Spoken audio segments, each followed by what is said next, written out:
But man, so much has happened since then. Both teams went on a tear. Both teams lost an all-star to broken bones.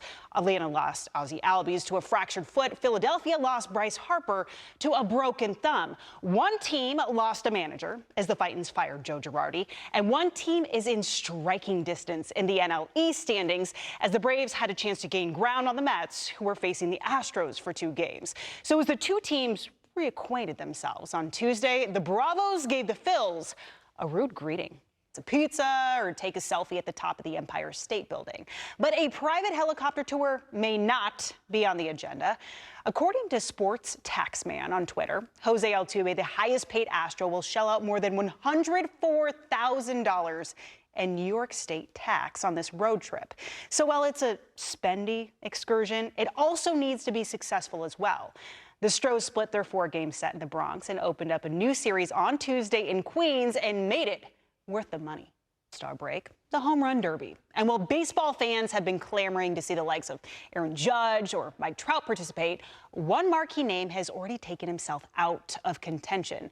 Vladimir Guerrero Jr. is opting not to showcase his power at the Derby, telling Sportsnet Shai Davidi that he is opting to preserve the health of his wrist for the second half of the season. But it makes sense. He set a record in his rookie year, blasting 91 bombs before eventually losing. Well, he went on to miss a little time, but it didn't prevent him from winning his second career NL MVP. Talk about tough. Well, it was a similar story in San Diego, but very different results. On Saturday, Harper was drilled by another 97-mile-per-hour pitch, but this time in the hand on a fastball from Blake Snell. And instead of a swift bounce back, Harper's expected to be sidelined indefinitely with a broken left thumb, which will likely end his quest to win back-to-back MVP titles. The chiseled jawline, it might be made of stone. Milwaukee entered Sunday seeking their first home series win since taking 2 of 3 from the Nats back in May. But since that series, the Brew Crew have lost 9 of their last 13 games at home.